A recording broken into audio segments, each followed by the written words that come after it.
What is the controversy? It's all businessmen making money. പൃഥ്വിരാജിന്റെ സംവിധാനത്തിലിറങ്ങിയ മോഹൻലാൽ ചിത്രം എമ്പുരാൻ വിവാദത്തിൽ പ്രതികരിച്ച നടനും കേന്ദ്രമന്ത്രിയുമായ സുരേഷ് ഗോപി. എന്താണ് വിവാദം? ആരാണ് വിവാദമുണ്ടാക്കിയത്? എല്ലാം ബിസിനസ്സാണ്. ആളുകളെ ഇളക്കിവിട്ട് പണമുണ്ടാക്കുകയാണ് എന്നാണ് വാർത്താ ഏജൻസിയോട് സുരേഷ് ഗോപി പ്രതികരിച്ചത്. What is the controversy?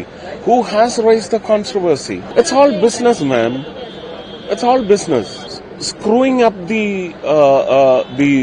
psyche of the people and making money. That's all. അതേസമയം എമ്പുരാൻ സിനിമയുടെ 3 മിനിറ്റ് കട്ട് ചെയ്ത പുതിയ പതിപ്പ് ഇന്ന് തിയേറ്ററുകളിലെത്തും. ചിത്രത്തിന്റെ റീസെൻസറിംഗ് ഞായറാഴ്ച പൂർത്തിയായിരുന്നു. എഡിറ്റിംഗും മാസ്റ്ററിംഗും പൂർത്തിയാക്കാൻ വൈകിയതാണ് ചിത്രം തിയേറ്ററുകളിലെത്തുന്നത് വൈകാൻ കാരണം. ഹൈദരാബാദിൽ നടൻ നാഗാർജുനയുടെ ഉടമസ്ഥതയിലുള്ള അന്നപൂർണ സ്റ്റുഡിയോയിലാണ് മാസ്റ്ററിംഗ് ജോലികൾ നടന്നത്. പുതിയ പതിപ്പ് ഉടൻ തന്നെ തിയേറ്ററുകളിൽ എത്തുമെന്നാണ് വിവരം. രാവിലെയുള്ള ഷോകളിൽ പഴയ പതിപ്പാണ് പ്രദർശിപ്പിച്ചത്. എമ്പുരാൻ സിനിമയുമായി ബന്ധപ്പെട്ട വിവാദം പാർലമെന്റിൽ ഉന്നയിക്കാൻ ഒരുങ്ങുകയാണ് CPM. മറ്റ് സഭാ നടപടികൾ നിർത്തിവെച്ച വിഷയം ചർച്ച ചെയ്യണമെന്നാവശ്യപ്പെട്ട് A. റഹീം MP രാജ്യസഭാ അധ്യക്ഷന് കത്ത് നൽകി.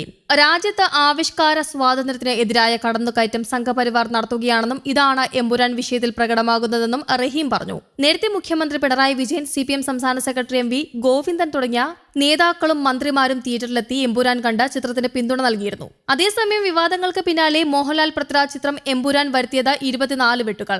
നന്ദി അറിയിച്ചുള്ള കാർഡിൽ നിന്നും കേന്ദ്രമന്ത്രി സുരേഷ് ഗോപിയെ ഒഴിവാക്കിയിട്ടുണ്ട്. ചിത്രത്തിലെ സ്ത്രീകൾക്ക് എതിരായ അതിക്രമം സീനുകൾ മുഴുവൻ ഒഴിവാക്കിയിട്ടുണ്ട്. മതചിഹ്നങ്ങളുടെ പശ്ചാത്തലത്തിൽ വാഹനങ്ങൾ കടന്നുപോകുന്ന സീൻ വെട്ടി നീക്കിയിട്ടുണ്ട്. ഒപ്പം തന്നെ NIA എന്ന് പരാമർശിക്കുന്ന സീനും നീക്കം ചെയ്തിട്ടുണ്ട്. പ്രധാന വില്ലന് കഥാപാത്രത്തിന്റെ പേര് ബജ്രംഗി എന്നത് മാറ്റി ബൽദേവ് എന്നാക്കിയിട്ടുണ്ട്. നേരത്തെ 17 വെട്ടുകളാണ് ചിത്രത്തിൽ വരുത്തുന്നത് എന്നാണ് വാർത്ത വന്നിരുന്നത്. എന്നാൽ അതിൽ കൂടുതൽ രംഗങ്ങൾ മാറ്റിയതായാണ് റീ എഡിറ്റിംഗ് സെൻസർ രേഖ വ്യക്തമാക്കുന്നത്.